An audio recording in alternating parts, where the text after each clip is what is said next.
నమస్తే, welcome to NCN news. నేను కళ్యాణి. బులెటిన్లో ముందుగా హెడ్లైన్స్.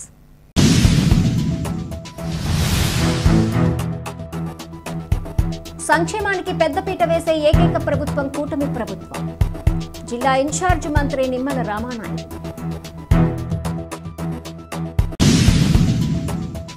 సంక్షేమానికి కూటమి ప్రభుత్వం అత్యంత ప్రాధాన్యత ఇస్తోందని, నెలకు కేవలం పింఛన్లపైనే 3,000 కోట్ల వరకు వ్యయం చేస్తున్నదే దీనికి నిదర్శనమని తూర్పుగోదావరి జిల్లా ఇన్ఛార్జ్ మంత్రి, రాష్ట్ర జలవనరుల శాఖ మంత్రి నిమ్మల రామానాయుడు తెలిపారు. కొవ్వూరు పట్టణంలోని లిటరరీ క్లబ్ భవనం నందు అన్నదాత సుఖీభవ, పీఎం కిసాన్ యోజన రైతులకు తొలి విడత నిధుల పంపిణీ కార్యక్రమాన్ని నిర్వహించారు. ఈ కార్యక్రమానికి ముఖ్య అతిథులుగా జిల్లా ఇన్ఛార్జ్ మంత్రి doctor Nimmala Ramanaidu, collector P Prashanti, MLA Muppidi Venkateswararao రైతులు హాజరయ్యారు. ఈ సందర్భంగా జిల్లా ఇన్ఛార్జ్ మంత్రి నిమ్మల రామానాయుడు మాట్లాడుతూ, ప్రతి నెల 1వ తేదీన రాష్ట్ర వ్యాప్తంగా పింఛన్ల పంపిణీ పండుగ వాతావరణాన్ని కలిగిస్తోందన్నారు. ముఖ్యమంత్రి స్వయంగా పింఛన్లు అందజేస్తుండటం ప్రజల పట్ల ఆయనకున్న అనురాగాన్ని చాటుతోందన్నారు. అర్హత కలిగిన ప్రతి ఒక్క లబ్ధిదారులకు సంక్షేమ పథకాలు అమలు చేయటం జరుగుతోందని తెలిపారు. పింఛన్లతో పాటు అన్న క్యాంటీన్లు, తల్లికి వందనం, 3 ఉచిత గ్యాస్ సిలిండర్లు వంటి పథకాలు అమల్లో ఉన్నాయని తెలిపారు. ఈ కార్యక్రమంలో స్థానిక ప్రజా ప్రతినిధులు, అధికారులు పాల్గొన్నారు.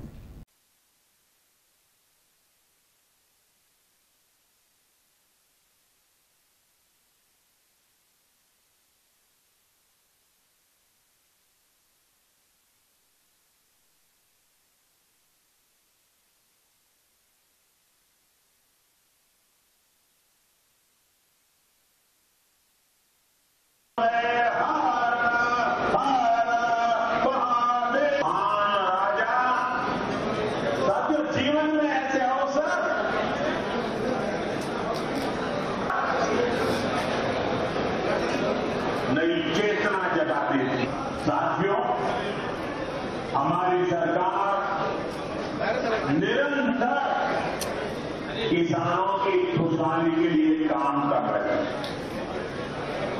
पहले की सरकारों में किसानों के नाम पर हुई एक घोषणा भी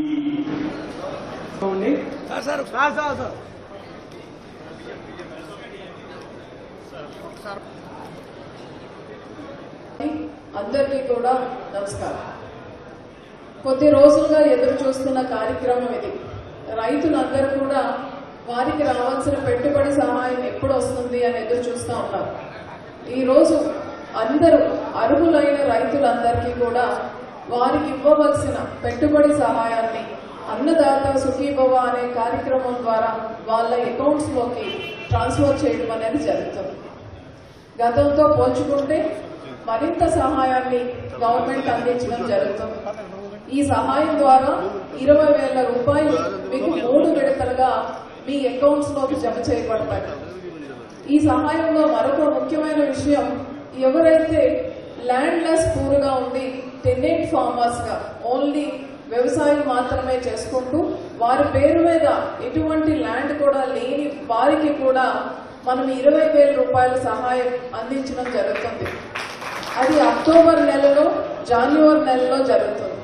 సో ఒక రకంగా చెప్పాలి అంటే ఎవరైతే భూమిని కలిగి ఉన్నారో వాళ్ళకి ఈ సహాయం అందుతుంది. భూమి లేకుండా ఓన్లీ వ్యవసాయం మాత్రమే టెనెంట్ ఫార్మర్ గా ఎవరైతే చేస్తున్నారో వాళ్ళకి కూడా ఈ సహాయం అనేది అందించడం జరుగుతుంది.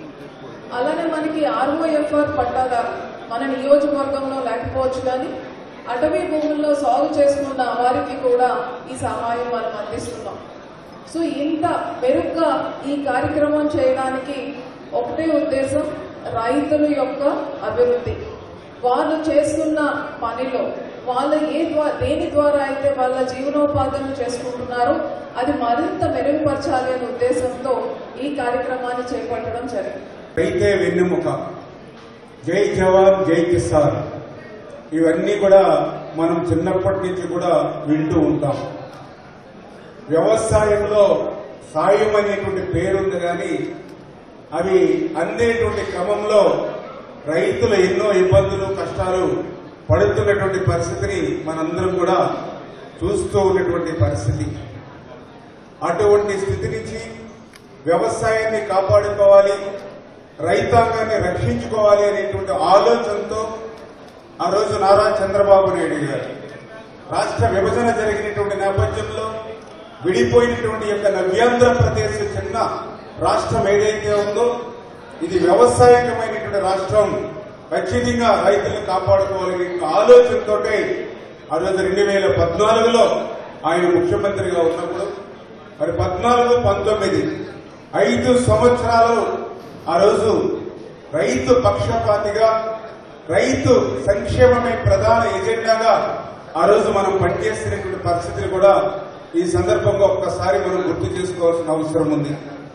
ఎందుకంటే ఆ రోజు మీరందరూ కూడా చూస్తారు, ఒక ఇన్సూరెన్స్ సకాలంలో అందడంలో గాని, ఒక ఇన్పుట్ సబ్సిడీ 20,000 రూపాయలకి హెక్టార్కి పెంచి ఇవ్వడంలో గాని, రైతాంగానికి అవసరమైనటువంటి వ్యవసాయక పనిముట్లు ఏవైతే ఉన్నాయో రైతు రథాలు ట్రాక్టర్ల దగ్గర నుండి, కృషి ట్రాక్టర్ల దగ్గర నుండి, ఆయిల్ ఇంజిన్ల దగ్గర నుండి, వరి కోత యంత్రాల దగ్గర నుండి, వరి నూర్పిడి యంత్రాల దగ్గర నుండి ఇట్లా 50% సబ్సిడీతో ఆ రోజు పెద్ద ఎత్తున వ్యవసాయ యాంత్రీకరణని ప్రోత్సహించడం అనేది ఆ రోజు మనం 14-19లో మనం చూసాం. ఎన్డీఏ కూటమి అధికారంలోకి రాకముందు ఎన్నికల మేనిఫెస్టోలో పెట్టినటువంటి విధంగా అన్నదాత సుఖీభవ, పీఎం కిసాన్ కింద ప్రతి రైతు కుటుంబానికి 20,000 రూపాయలు జమ చేస్తానని చెప్పినటువంటి ఇచ్చినటువంటి హామీలో భాగంగా రాష్ట్ర వ్యాప్తంగా ప్రధానమంత్రి గారు ఇచ్చేటువంటి 6,000 రూపాయలు, రాష్ట్ర ప్రభుత్వం ఇచ్చేటువంటి 14,000 రూపాయలు, 20,000 రూపాయలు 3 విడతలుగా జమ చేసేటలో భాగంగా మొదటి విడతగా ఇస్తున్నటువంటి ఈ రోజు ఇస్తున్నటువంటి కార్యక్రమానికి సందర్భించి మన కొవ్వూరు నియోజకవర్గంలో అక్కడ సీఎం గారు ప్రారంభిస్తా ఉంటే ఇటు మన తూర్పుగోదావరి జిల్లాకు సంబంధించి మన ఇన్ఛార్జ్ మంత్రివర్యులు, పెద్దల గౌరవనీయులు, నీటిపారుదల శాఖ మార్చులు శ్రీ నిమ్మల రామానాయుడు గారి చేత ప్రారంభించాలని చెప్పిన ఆలోచనతోటి తూర్పుగోదావరి జిల్లా మన 7 నియోజకవర్గాలకు సంబంధించి ఇక్కడ ఈ రోజు మన కొవ్వూరు నియోజకవర్గంలో దీన్ని ప్రారంభించుకోవడం సందర్భంగా ఏర్పాటు చేసినటువంటి సభకు ఇక్కడ ముఖ్య అతిథిగా విచ్చేసిన పెద్దల గౌరవనీయులు, మంత్రివర్యులు శ్రీ నిమ్మల రామానాయుడు గారికి 2019 కాలంలో గౌరవ ముఖ్యమంత్రి చంద్రబాబు నాయుడు గారు ముఖ్యమంత్రిగా ఉన్నప్పుడు రైతులు అందరినీ కూడా ఆదుకోవాలని చెప్పిన ఆలోచనతోటి దేశానికి వెన్నెముక రైతు కాబట్టి రైతు క్షేమంగా ఉంటేనే రాష్ట్రం క్షేమంగా ఉంటుందని చెప్పిన ఆలోచనతోటి ఆనాడు భూమి యొక్క సార పరీక్షలు చేయించడంలో కానీ, ఎరువులు కానీ, విత్తనాలు ఇవ్వడంలో కానీ, అదేవిధంగా రైతులకు సంబంధించినటువంటి వ్యవసాయానికి సంబంధించిన పనిముట్లు కానీ, అదేవిధంగా మెట్ట ప్రాంతానికి ముఖ్యంగా డ్రిప్ అనేటువంటిది చాలా ఎంత అవసరమో గుర్తించి 90% తోటి రైతు సోదరులందరికీ కూడా డ్రిప్ సిస్టాన్ని తీసుకురావడంలో కానీ, రైతులందరూ కూడా రైతు రథాలు ఇవ్వడంలో కానీ అన్ని కూడా ఇచ్చి ఇవాళ రైతులందరినీ కూడా పండించిన పంటకి గిట్టుబాటు ధరలు ఇవ్వడంలో కానీ అన్నిటికంటే కూడా రైతు సోదరులందరినీ కూడా ముందుకు తీసుకెళ్లిన పరిస్థితి చంద్రబాబు నాయుడు గారు